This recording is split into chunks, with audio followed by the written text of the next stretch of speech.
Puji Tuhan, pesan Tuhan di minggu ini adalah bergerak dalam prioritas yang benar. Ini tentang apa sih? Jadi Tuhan tuh berpesan di minggu ini bahwa mungkin masih banyak di antara kita yang seperti orang Israel yang pulang dari pembuangan, yang melakukan banyak kegiatan untuk membangun kembali negeri yang mereka tinggalkan selama 70 tahun. Sibuk dengan segala urusan, dengan bisnis, dengan ladang, dengan ternak, dengan kebun. Untuk penghidupan mereka, sibuk membangun rumah, memperbaiki, bahkan mungkin mempercantik rumah mereka. Tapi ada satu poin yang mereka lupakan, atau yang tidak jadi prioritas, yang seharusnya justru itu harus dilakukan lebih dahulu. Yaitu mereka tidak memedulikan rumah Allah, atau bait Allah, atau rumah Tuhan, tempat mereka beribadah. Nah, Tuhan berpesan, saya bacakan pesannya. Bersyukur bahwa Tuhan senantiasa memperhatikan umatnya. Jadi Tuhan itu peduli akan kita. Tuhan begitu mengasihi sampai-sampai hal yang mungkin bagi banyak orang percaya dianggap sebagai hal yang biasa. Namun di dalam pandangan mata Tuhan ini bukan hal yang biasa. Kadang tanpa disadari, orang percaya di tengah berbagai aktivitas yang dilakukan merasa telah melakukan banyak hal. Terbukti bahwa tubuh mereka merasa lelah waktu mereka terpakai banyak. Banyak hal pula telah mereka selesaikan dan sebagainya. Tidak salah dengan semua itu. Jadi Tuhan tidak menyalahkan. Namun, tetapi melalui pesannya ini umat Tuhan diingatkan kembali bahwa apakah telah melakukannya sesuai dengan prioritas seperti yang Tuhan maksudkan. Jadi di sini bukan menyalahkan, tapi coba kita lihat kembali, kita review kembali, kita cerna kembali apakah benar apa yang sudah kita lakukan dengan menghabiskan begitu banyak waktu, tenaga itu sudah tepat seperti apa yang Tuhan inginkan. Nah, saya ajak kita melihat sedikit ke belakang, latar belakangnya. Kitab Hagai ini dituliskan. Jadi waktu itu Israel Utara atau Israel terbagi dua, ada Israel Utara, ada Israel Selatan. Israel Utara, ibu kota Samaria. Nah, mereka tuh diangkut sekitar tahun 700-an sebelum Masehi ke Asyur. Mereka ditawan di sana, diperbudak dan dibuang ke semua negara. Dan jejaknya hilang. Jadi identitasnya sudah hilang. Tidak tahu itu orang Israel di mana dan mereka tidak pernah berkumpul kembali. Lenyap. Identitasnya sudah bercampur dengan bangsa-bangsa lain. Nah, karena Israel Selatan atau kerajaan Yehuda mengikuti apa yang dilakukan oleh Samaria yang disebut kakak. Akhirnya mereka pun dibuang. Mereka dihukum oleh Tuhan selama 70 tahun di Babel. Jadi berbeda, yang satu di Asyur, satu di Babel, lebih ke timur. Waktu itu Nebukadnezar rajanya. Nah, singkat cerita, suatu mereka pergi, itu termasuk rombongan Daniel ada di situ. Selama 70 tahun mereka akhirnya diperbolehkan pulang. Tuhan izinkan pulang sesuai nubuatan para nabi. Mereka dibawa pulang oleh Raja Kores. Nah, yang menarik ini, ketika pulang, Kores itu punya satu tugas utama untuk mereka ketika mereka pulang. Apa yang Kores tugaskan? Mereka harus membangun bait Allah kembali. Jadi selain mereka pulang dan menjadi penduduk Yerusalem kembali, ada satu tugas utama yang harus mereka lakukan, yaitu mereka harus membangun bait Allah. Jadi kita bisa melihat di sini ternyata tepat seperti apa yang dibuatkan, bahwa Tuhan ingin mereka kembali dan kembali beribadah di Yerusalem lewat perkenanan Tuhan kepada Raja Kores. Nah, ini yang perlu kita tekankan di sini. Dan ada 3 raja selama itu yang memberikan tugas yang sama kepada orang-orang Israel yang pulang dari pembuangan. Jadi Bapak Gembala sudah jelaskan, selama 15 tahun bait Allah terbengkalai. Selama 15 tahun itu ada 3 kali pergantian raja. Di mana 3 raja ini sama-sama memberikan tugas utama pada mereka untuk membangun bait Allah. Jadi Raja Kores itu dilanjutkan oleh Raja Artasasta dan Raja Darius. Ya, Raja Darius itu terkenal dengan cerita Daniel di Gua Singa. Tugasnya sama, tugas utama mereka adalah membangun. Dan mereka tuh diberikan fasilitas, bahan-bahan. Bahkan kalau perlu boleh meminta kepada kerajaan untuk membangun. Yang jadi masalah sekarang, apakah mereka membangun? Ya, mereka akan membangun. Mereka berusaha untuk membangun. Tetapi kita lihat ya sekarang, ini kita belum mulai. Kita lihat supaya kita bisa mengerti mengapa mereka bisa membengkalaikan pembangunan bait Allah. Esa 4 ayat 4-5. Rupanya ketika Tuhan berikan tugas atau prioritas, dunia tidak suka. Tidak semudah itu. Mungkin kita pikir, kenapa tidak kita lakukan? Tuhan kan sudah suruh. Tuhan sudah tekankan. Ternyata sejarah atau Alkitab juga mencatat, tidak semudah itu. Ada pertentangan. Ada yang menghambat. Ada yang tidak suka. Ya kita jelas, sudah tahu ada kuasa-kuasa gelap, ada kuasa-kuasa yang tidak suka penyembahan kepada Allah dilakukan. Maka penduduk negeri itu melemahkan semangat orang-orang Yehuda dan membuat mereka takut membangun. Coba kita perhatikan sini. Ada kata takut. Melemahkan semangat. Nah rupanya ini ada roh yang membuat mereka menjadi takut. Ada roh yang membuat mereka patah semangat. Nah ini kita camkan dahulu. Nanti saya akan jelaskan. Jadi penduduk sekitar tidak mendukung. Penduduk sekitar menentang. Mari kita lihat di Esra pasal 4 ayat 11-13. Ini era sesudah zaman Kores, yaitu di zaman Artasasta. Sama. Rupanya setelah tahun-tahun berjalan dan tahun pergantian raja yang berkuasa, di mana mereka harusnya membangun juga, mereka sudah menunda beberapa tahun, bergantilah raja, sama juga ternyata ada oknum-oknum, bahkan di sini katakan ada penguasa-penguasa yang menghambat, tidak suka. Inilah salinan surat yang dikirim padanya atau kepada raja. Hamba-hamba Tuanku, orang-orang di daerah sebelah barat sungai Efrat, kita lanjutkan ayat 12. Kiranya raja maklum bahwa orang-orang Yahudi yang berangkat dari Tuanku ke tempat kami telah tiba di Yerusalem, mereka sedang membangun. Coba kita catat ya, sedang membangun. Jadi niatnya sudah ada, pekerjaannya sedang mau dilakukan. Kembali kota yang durhaka dan jahat itu. Mereka menyelesaikan pembangunan tembok-tembok, memperbaiki dasarnya. Kiranya raja maklum bahwa jikalau kota itu sudah dibangun dan tembok-temboknya sudah selesai, orang tidak lagi membayar pajak, upeti atau bea, sehingga kota itu akhirnya mendatangkan kerugian kepada raja-raja. Difitnah, ada fitnahan, ada pertentangan. Nanti beberapa catat saja di Esra pasal 4 ayat 23 dan ayat 24 sama. Bahkan di situ dikatakan diberhentikan. Harus berhenti proyeknya, pembangunannya. Nah jadi sebenarnya ini suatu tantangan untuk kita. Tuhan saya sudah mau lakukan, saya mau nurut. Jadi ini bukan orang menentang, bukan orang memberontak. Sudah mau, niatnya udah ada. Tapi waktu berjalan, berhenti. Nah mengapa berhenti? Nah itu menjadi masalah dan akan kita dengar pagi hari ini mengapa bisa berhenti. Nah kemarin Bapak Gembala sudah jelaskan bahwa ada prioritas yang harus didahulukan karena Tuhan ingin kita memiliki suatu pengertian yang tepat dan tidak salah dalam melakukan prioritas utama yang Tuhan sedang tunjukkan. Yang pertama, kita harus bijak dalam menggunakan waktu. Yang kedua, kita harus bijak dalam menggunakan dana, daya, dan upaya. Karena ada perkara besar yang sedang Tuhan akan berikan pada kita. Nah, pagi hari ini, saya ambil dari Hagai pasal 1 ayat 8.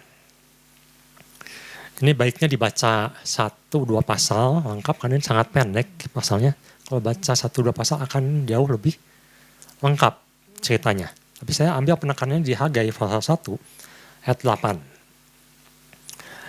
Jadi, naiklah ke gunung, bawalah kayu dan bangunlah rumah itu, rumah atau bait Allah itu. Maka aku, Tuhan akan berkenan kepadanya, kepada bangsa Israel, dan aku akan menyatakan kemuliaanku di situ, firman Tuhan. Nah, jadi yang saya akan bawakan ini poinnya adalah beberapa hal yang perlu dipahami dalam menempatkan kembali prioritas yang benar. Yang pertama adalah mulai bergerak. Mulai bergerak. Jangan menunda. Nah, kita tahu tadi mereka menunda. Mengapa bisa menunda? Karena kita tahu ada pertentangan, ada ketakutan, ada yang melemahkan semangat. Nah, kemarin saya tuh melihat ada seorang psikolog sebenarnya, namanya Pierre Steele. Dia bikin satu rumus matematika, tapi ternyata kalau dilihat dengan cerita Hagai ini nyambung sekali. Jadi saya coba menjelaskan dengan rumus ini. Nah, ini rumusnya. Motivasi atau suatu orang mau melakukan sesuatu atau bergerak atau bekerja atau dalam hal ini membangun kembali tempat ibadah, mengutamakan kembali ibadah pada Tuhan, itu ternyata ada rumus matematikanya, yaitu ekspektasi atau ekspektansi dikalikan dengan value atau nilai dibagi dengan impulsiveness atau sesuatu yang memicu mereka untuk bergerak dikalikan delay atau delay itu menunda-nunda. Sebenarnya rumus ini, Bapak Pierce ini jelaskan untuk seseorang yang suka menunda-nunda, yang suka mager, yang malas bergerak, yang tidak mau bergerak. Nah, kita lihat mengapa orang Israel sibuk melakukan segala sesuatu, semua mereka kerjakan, tapi urusannya adalah lebih ke urusan duniawi. Ya daganglah, ya bertanamlah, ya bertanilah, beternaklah, semua mereka lakukan dengan baik. Membangun rumah lah, semua mereka lakukan. Tetapi dalam hal ibadah, mereka nomor duakan. Ya udah nanti aja. Belum waktunya, sekarang masih banyak hambatan, sekarang masih banyak masalah, sekarang masih banyak sesuatu yang membuat sulit. Nah, kita perhatikan di sini. Kalau yang daerah atas ini sifatnya sebenarnya harusnya positif. Jadi positif. Yang di bawah ini sifatnya negatif. Yang positif harusnya lebih besar dari yang negatif. Mari kita lihat ke apa yang Pak Pierce jelaskan dahulu. Seseorang jika tidak mempunyai suatu ekspektasi, sesuatu apa yang diharapkan, maka bagian atas itu akan menjadi kecil. Nggak mungkin lah. Kamu sendiri tahu lah keadaan saya. Nggak mungkin berhasil. Nggak mungkin bisa. Pasti gagal. Nah itu yang dilakukan oleh orang-orang yang menyerang orang Israel. Termasuk kita secara rohani. Ada orang-orang, ada lingkungan yang udahlah. Ngapain bikin ibadah-ibadah? Ngapain pelayanan? Udahlah, yang penting kamu hidup cukup. Yang penting kamu hidup diberkati, tanda kutip. Lalu ada nilai-nilai di mana seorang itu mau bergerak. Nilai-nilai yang dianggap penting. Kalau nilai-nilai itu tidak ada, maka orang lebih cenderung diam. Dan bagian bawah, di situ tekanan bahwa impulsiveness itu ada satu tekanan yang membuat orang malas. Ya, seperti di bangsa Israel. Ditekan oleh bupati daerah situ, atau gubernur daerah situ, daerah Samaria. Bahkan orang yang perfeksionis pun kadang-kadang tertekan. Jadi bagian bawah ini termasuk orang yang perfeksionis. Takut salah, takut jelek kelihatannya, takut kurang bagus. Sehingga akhirnya diam.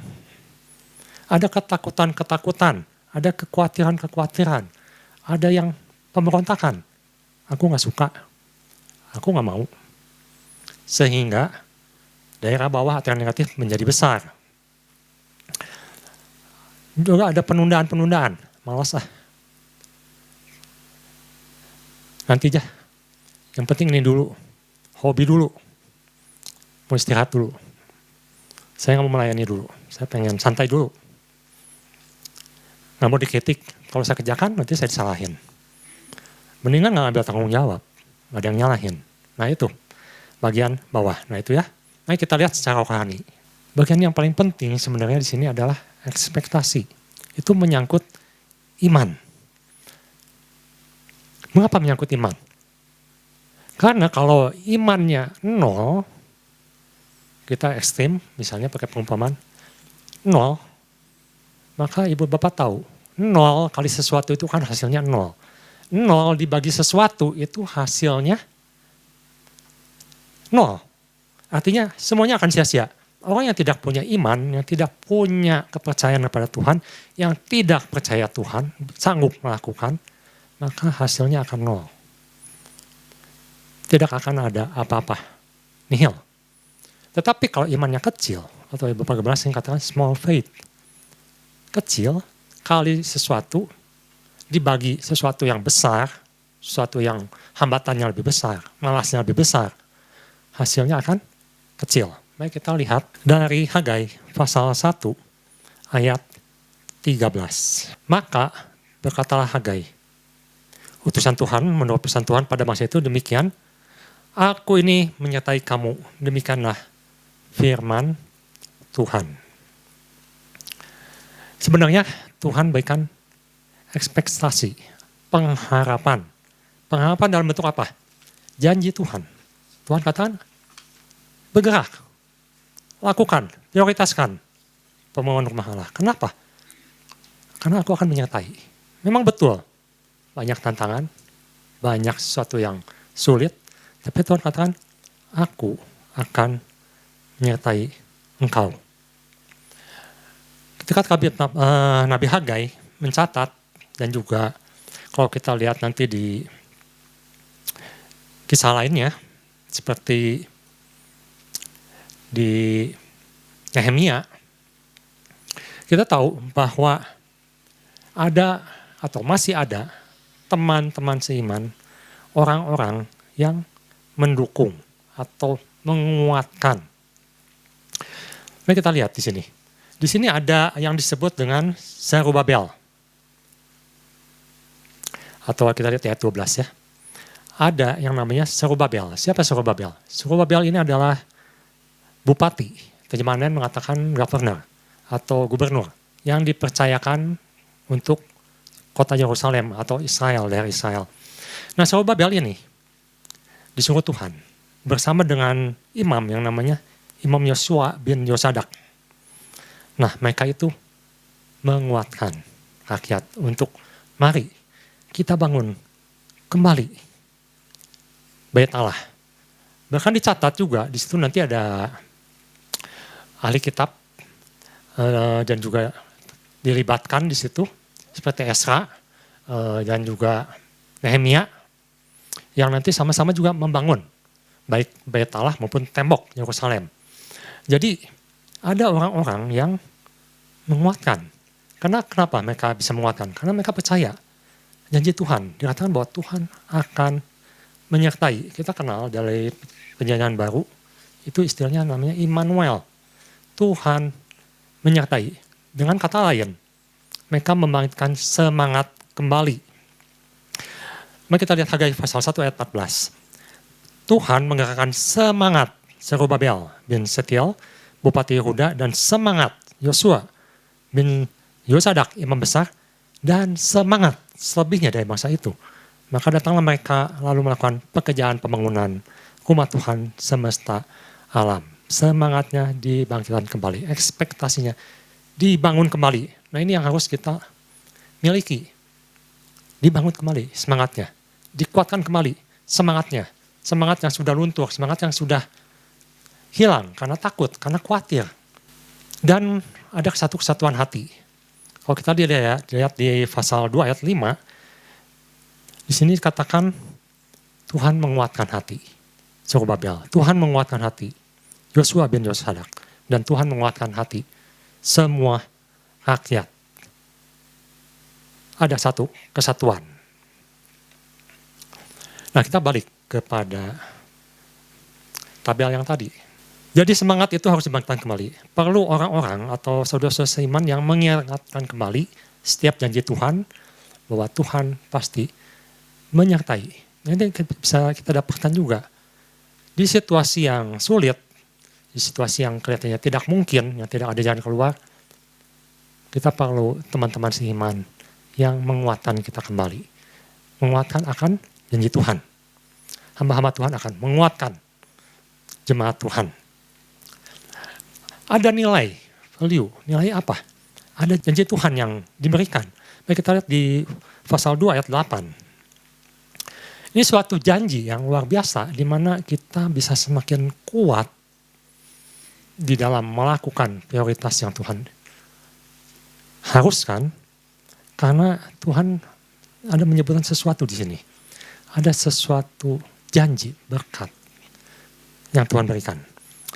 Saya akan bacakan pasal 2 ayat 8. Aku akan menggoncangkan segala bangsa sehingga barang yang indah-indah kepada segala bangsa datang mengalir. Maka aku akan memenuhi rumah ini dengan kemegahan. Firman Tuhan semesta alam. Bahannya dari mana? Berkatnya dari mana? Dari Tuhan. Tuhan menyediakan. Ayat 9 dikatakan, kepunyaanku lah perak. Kepunyaanku lah emas. Demikianlah firman Tuhan semesta alam. Suatu kita bergerak, suatu kita mulai, suatu kita percaya, kita kuatkan iman, Tuhan katakan selebihnya Tuhan cukupkan, Tuhan berkati, karena semua milik Tuhan. Tuhan akan berikan ketika kita mengikuti apa yang Tuhan inginkan. Nah, kita kembali lagi ke tabel yang tadi. Jadi, ketika kedua faktor ini kita lakukan, ada iman, ada pengharapan, percaya pada janji Tuhan, maka faktor ini akan menjadi sangat besar. Maka kita akan melihat kemuliaan Tuhan, pekerjaan Tuhan dilakukan. Dan kita akan terkagum-kagum karena Tuhan katakan, lihat. Nah, ini Tuhan ingatkan ketika bangsa Israel pulang dan mereka sibuk dengan pekerjaan mereka, Tuhan tanya, coba perhatikan keadaanmu. Nah, ini menjadi suatu introspeksi. Perhatikan keadaan kita. Kamu menabur tapi menuai sedikit. Kerja keras tapi hasilnya kecil. Kenapa? Karena kamu membengkalaikan pekerjaan Tuhan. Membengkalaikan ibadah. Ibadah dijadikan nomor 2. Ibadah dijadikan nomor 3. Bahkan tidak ada kepedulian akan umat Tuhan. Makanya Tuhan katakan, sekarang bergerak. Sekarang perbaiki. Nah, kita lihat sekarang bagian yang menghalangi. Ada hal-hal yang menghalangi. Karena itu, hal yang penghalang-penghalang itu, kekhawatiran, ketakutan, malasan, harus dibuang atau harus dibikin sekecil mungkin. Yaitu dengan cara apa? Dengan cara menyelaraskan dengan misi kerajaan Allah. Mari kita lihat, ini sudah dijelaskan oleh Bapak Gembala juga. Roma pasal 12 ayat 2. Yang pertama, jangan jadi sama dengan dunia ini. Berubah pembaharuan budimu. Berubah pikiranmu. Cara berpikirnya ubah. Sehingga kamu dapat membedakan mana yang benar, kehendak Allah yang benar, yang berkenan, yang sempurna. Jadi harus tahu, oh yang ini Tuhan gak suka, ya jangan dilakukan. Oh ini nih, Tuhan gak mau, ya jangan dilakukan. Sebenarnya sangat simpel, tetapi justru yang ini sangat menggoda dalam kehidupan kita. Yang ini lebih asik, yang ini lebih menarik, yang ini lebih gampang. Dan itu yang membuat kita jatuh sebenarnya. Nah, kita lihat di Amsal, pasal 10 ayat 22. Amsal, pasal 10 ayat 22. Di sini Tuhan ingatkan, kamu sibuk, kamu repot, kamu melakukan kerja siang, malam, pagi pulang petang, banting tulang, tapi hasilnya sedikit, hasilnya nihil, hasilnya capek sendiri. Karena apa? Karena Amsal mengatakan berkat Tuhanlah yang menjadikan kaya atau menjadikan berhasil, atau menjadikan makmur. Susah payah tidak akan menambahinya. Terjemahan mengatakan Sewaktu Tuhan memberkati, Tuhan itu tidak tambahkan kesulitan. Kesulitan dalam arti gini, nggak bisa tidur, nggak bisa menikmati, nggak bisa makan, stres. Berkat Tuhan itu bukan seperti itu. Tuhan memberkati orang yang diberkati Tuhan itu dengan sukacita. Bisa bersyukur, bisa menikmati, bisa menabur, bisa memberikan berkat pada orang lain. Seperti itu. Kita lihat di Mazmur, pasal 127 ayat 1-2. Seseorang menyelaraskan dengan visi kerajaan Allah, dengan kerajaan Allah. Maka di sini katakan, nyanyian Sirah Salomo, jikalau bukan Tuhan yang membangun rumah, sia-sia, percuma usaha orang yang membangunnya.